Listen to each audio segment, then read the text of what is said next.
We're about to discuss a serious subject, PTSD and phobias. And we've got an expert, neuro-psychotherapist and author, Britt Frank, to help us talk about it. Hi, Britt. Thank you so much for joining our show. Hi, thanks so much for having me on.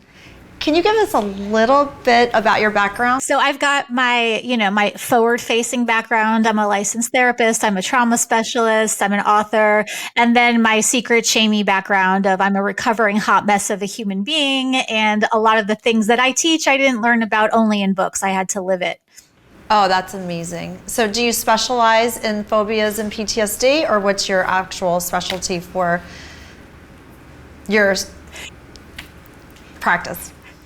So my practice specialty is really how our brains impact all of our moods. So if we're talking phobias or PTSD or addiction, there's usually a brain thing happening with all of that. And so trauma is what I say is my specialty. That's great. And I know that phobias can seem very irrational to a lot of people, but what's really going on in the brain and the body during that panic that someone's experiencing? Yeah, and it's so important to know, even if you don't understand what a phobia is, it looks like, why is this the thing? This makes absolutely no sense. What is wrong with me? What's wrong with you? I have never seen a case where a phobia did not make sense when you understood the story. And our brains latch onto things like phobias to protect us from even worse things. So if my brain goes, there's something over here on the right that I don't want to know about, I'm going to latch onto a phobia on the left. It's actually a really creative way our brains try to protect us from really painful truth. So if somebody's really scared of swimming in the ocean because they're afraid of getting attacked by a shark, what could that phobia be from?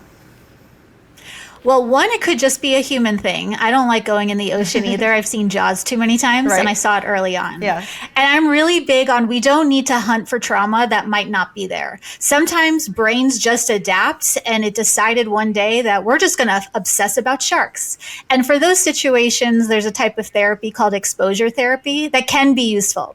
But when there's an underlying trauma, exposure therapy would look like, first we're going to go to the beach, then we're going to tip our toe in the water, and then we're going to move into swimming.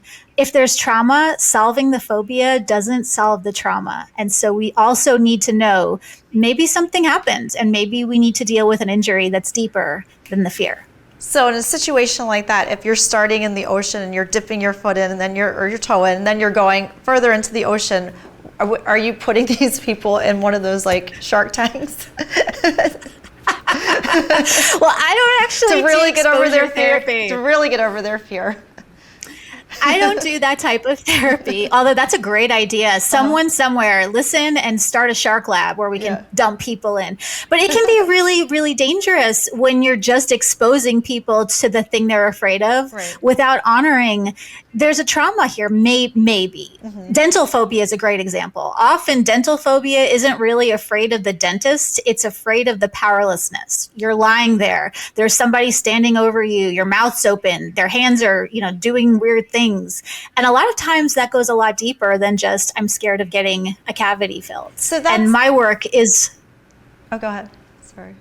My work is focusing on, all right, let's get to the thing under the thing. So it's interesting that you brought up the fear of the dentist, because yesterday I interviewed my friend who's a dentist, and one specific case in her office, the patient was afraid to brush her teeth for years and years and years. And her mouth was basically, the teeth were rotten. So my friend removed all of the teeth from her mouth, and unfortunately, inside of her gum, there was a worm, a real worm living in her gum. So when she removed the worm, she said, what was wrong? Like, why didn't you want to brush your teeth? She had a fear of the dentist and the fear of brushing her teeth. Like, that was a real phobia, which caused her to have all of her teeth removed and, a live, living worm in her mouth. I'm going to be horrified by that story the rest of the day. Sorry. And that kind of phobia is not something bad happened when I was a kid. That phobia was there's a worm in your gum. And so it makes sense that getting a brush near that would freak you out. But it perfectly illustrates our phobias don't come out of nowhere. There's no such thing as a crazy person. I've clocked 10,000 plus hours as a therapist. I have never seen a symptom not make sense when you get up close. So then you just go all the way back to... You take them all the way back to childhood trauma or something that has caused this phobia? Sometimes. And a lot of times people will say, I don't really need to understand the story. I just want to fix the symptom. And that's a totally legit thing. So people who don't want to do trauma therapy and they just want the symptom to go away, you can do that. The problem with that is phobias will sometimes morph. So let's say you have a fear of sharks and you solve that. If there's a trauma there, and again, there's not always, but if there is, then suddenly you might have a fear of the color red or a fear of linen pants or whatever. Our brains are incredibly crafty at finding ways. So that actually will escalate into something else that had nothing to do with the first phobia. Addiction does the same thing. You'll see this a lot when people quit drinking and then they become sugar addicts, or they solve the sugar problem and then they become workaholics. So you can solve for symptoms, but if there's a story underneath and you don't solve it, it's going to bop around and show up as different ways. So it just escalates. And for PTSD, I know that we were going to talk about that as well. That's a lot of times people think of PTSD that it's first responders or soldiers, but it can stem from so many different life experiences. And do you think that people rarely associate PTSD with other experiences? People get so interesting when it comes to trauma. And I have PTSD and I have complex PTSD. And the thing to know about trauma is it's not everything. So there's this trend online now where anything that's bad is trauma, and that's just not true. But trauma is not just about being in a war or being a first responder. Right. Anything that overwhelms your brain can cause trauma. I think of it like brain indigestion. Like with your GI system, if you eat poisoned food, you're going to get sick, likely. But you could also get indigestion from eating anything. Yeah. And trauma is something that can be caused by anything. It's when your brain does not have whatever it needs to metabolize an experience, that's going to show up as anxiety or phobias or restlessness or addiction or bad habits or whatever. But trauma can actually be caused by anything that overwhelms our brain's digestion system. So I have a really big problem with elevators. I cannot go into an elevator alone. And an elevator, it's a small space, although I'm not claustrophobic like when it comes to like an airplane, or I can go into my closet, but I cannot ride an elevator by myself. I can ride with another person now, but not alone. And I had a trauma when I was young. I was molested when I was 7 in a TAC room, which is very small, like the size of an elevator. I've tried everything. I've tried hypnosis and plant-based drugs and anything that I could do to help this, but it will not go away. So is that something that you could treat? Oh, well, first of all, thanks for sharing that. And my dentist thing comes from a sexual trauma that I had. So I certainly understand the dilemma. And yes, what we would do if you were to come into therapy wouldn't be let's stand near the elevator and let's push the button and let's go in, because there's sexual trauma there. And so what we would do is we would start with that version of you, however old she was. Let's say she was 9. We would start by trying to understand that 9-year-old, connect her with you. And then after a relationship is built between you and that part of yourself, then we would go back and do what's called trauma renegotiation, which is a really horrible but very effective way, if it's done skillfully, of being able to undo that type of trauma. I could never sit in a dentist chair. I would lose my mind. I can now. Wow, so it definitely works. So this is something that I need for all of our viewers, because the elevator issue it's an ongoing problem.